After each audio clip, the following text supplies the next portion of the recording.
నేను ఎగ్జామ్కి స్లిప్లు పెట్టి ఎంత బాగా స్లిప్లు పెట్టిన వాళ్ళు ఫెయిల్ అవటం ఏంటి? అసలు ఏం జరిగింది? న్యూస్ రీడర్ చూసిన దాని నుంచి కొంచెం డౌట్గానే ఉంది అప్పటికి. దానికి తోడు పక్కన అమ్మాయి గోకేస్తుంది నీకొచ్చా అని. నాకు రాదే బాబు అంటుంటే ఎంతలా అసలు జేబు కొంచెం హెవీగా ఉంది. ఏమమ్మా డబ్బులు అనుకోను. ఎగ్జామ్ హాల్లో స్లిప్లు తెచ్చాక అవి కనపడకుండా చేసుకుంటున్నా.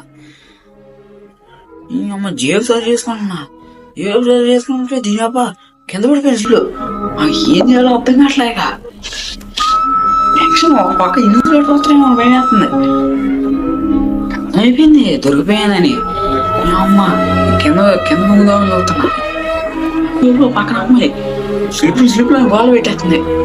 మీ అమ్మ ఎవరన్నా స్లిప్లు అందితే బాగుండు అనిపించింది అనుకున్నా. ఇక ఏం చేయాలో ఇక దేవుడికి కానీ ఇక నేను సరి చేయలేకపోయా. అవి కాంటి అనమాట. ఇక అప్పుడు వచ్చాడండి అటెండర్ వాటర్ కొట్టుకుని లీటర్కి ఇద్దామని ఇచ్చాడు. ఇక వంగి మొత్తం స్లిప్లన్నీ సర్దేసా నేను సరి చేసేసుకున్నా. నేనేదో ఎగ్జామ్ లైటర్ తీసేస్తాను అనుకున్నా. ఆ స్లిప్ తీయటం ఏంటి, ఈ లోపల అటెండర్ రావడం, ఇదంతా కల్లా జరిపోయింది మైండ్లో. స్లిప్ రాసేవాడి కోసం అటెండర్ కొంచెం దేవుళ్ళ కనిపించిండు. ఎప్పుడైనా ఎగ్జామ్ రాసేటప్పుడు స్లిప్పులు కొంచెం దొరకకుండా రాయాలి. అప్పుడే ఎగ్జామ్ విలువ స్లిప్పుల విలువ తెలిసిద్ది.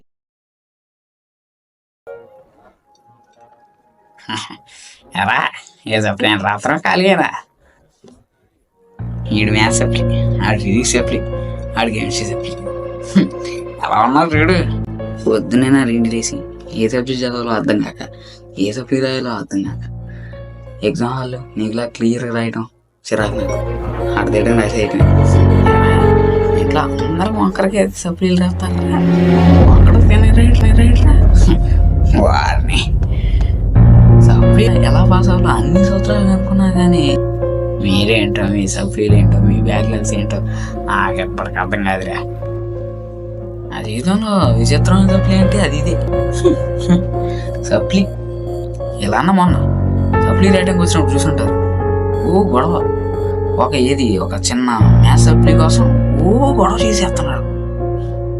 అదే ఆ సప్లీ ఏదో రాపిండ్రా అండి, రే అటు వదిలేకంటారా బాబు అన్ని కూర్చోబెట్టి రాపిండ్రా సప్లీలు. ఆ రోజు వెళ్ళిపోవడానికి కారణం వాడికి మ్యాథ్స్ సప్లీ ఉందని. ఆడి సప్లీలకి వెళ్తున్నానా మాకు తెలియదు. మరి సప్లీలు రాయండ్రా అంటే రాయరు, లేదు సప్లీలు రాయండ్రా అంటే రాయరు, లేదు మేము ఎలాగే ఉంటాం నేను రాయను అంటే ఎవరికి నష్టమో. ఈ సప్లీ రాయి ఆ సప్లీ రాయి అని మా నాన్న చెప్పలేదు. ఇలాంటి సప్లీలన్నీ క్లియర్ చేసిన వాడితో అసలు మాట్లాడను. ఇదిగో చూడు, నువ్వు సప్లీ రాయమని రాయను, నాకు అనిపించినప్పుడే రాస్తావు. కోడితే దీని అమ్మాయి ఏదో వరకు రాసిన సప్లీలన్నీ గుర్తు రావాలి. బరువు అనుకుంటే బరువు, సులువు అనుకుంటే సులువు, బ్రతుకెలా ఉండాలో నువ్వే తేల్చుకో.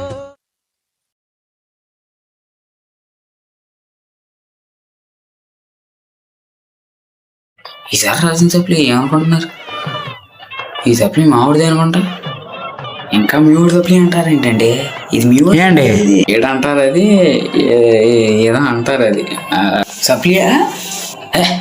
ఉండవయా యాదవ్వాలని టైంకి గుర్తొస్తావు పదాలు. బ్యాక్లాగ్స్ అది ఉందండి మీ వాడికి.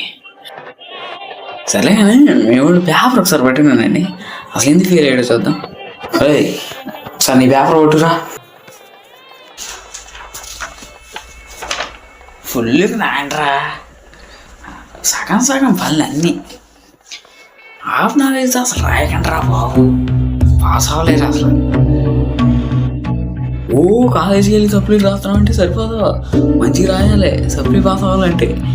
ఇటు వాళ్ళని కూడా సగం రాయమంటే నీలాగా ఎప్పటికి మారుతారా. మీరైతే సప్లీలు ఎలా క్లియర్ చేసి చెప్పర్లే కానీ మాట్లాడితే హాఫ్ నాలెడ్జ్ అంటారు. నువ్వు ముందు నెక్కచ్చేయడు. అదేంట్రా అంత మాట నేసు. వీడి దౌర్భాగ్యం అలా ఉందంటే ఈడి సప్లీ పాస్ అవ్వడని నేను చెప్పటం, ఈడేమో నేను సప్లీ పాస్ అవ్వగలను అని అంటాం. ఇలాంటోడు సప్లీ క్లియర్ చేస్తాడా లేదా అని మీరు నన్ను అడగటం. నేను చెప్పాను సప్లీలు రాయలేదని, నేను చెప్పాను సప్లీలు రాయలేదని. రే ఏంట్రా ఇది, ఇవన్నీ మామూలే. సప్లీ రాయనంటావేంటి? అవునా కాదన్నా కమిషన్ ఇచ్చి పాస్ చేయించేది ఆయనే. సప్లీ రాయనంటావేంట్రా? మేమంతా నువ్వు మళ్ళీ సప్లీ రాయాలనుకుంటుంటే నువ్వేంటి చేస్తున్నావు? పద పద. లేకపోతే ఏంటి బాబాయ్ మాట్లాడితే సప్లీలు రాయలేరు. ఆయన మీ ఏ సప్లీ రాస్తే ఆయనకి ఎందుకు బాబాయ్? ఆయన సప్లీలు రాపిస్తున్నాడు ఏంటి మాతో? ఈసారి పిచ్చి పోతే పళ్ళు రా. నేను కానీ మీ సప్లీలు పాస్ అవడానికి కమిషన్ అవ్వకపోతే మీరు ఎప్పటిదాకా పాస్ అయ్యే దిక్కు లేదు మీకు. ఆ లెక్క అయితే జీవితాంతం మీరు నా కాళ్ళు కడిగి ఆ నీళ్ళు నెచ్చిన చదువుకోవాలి.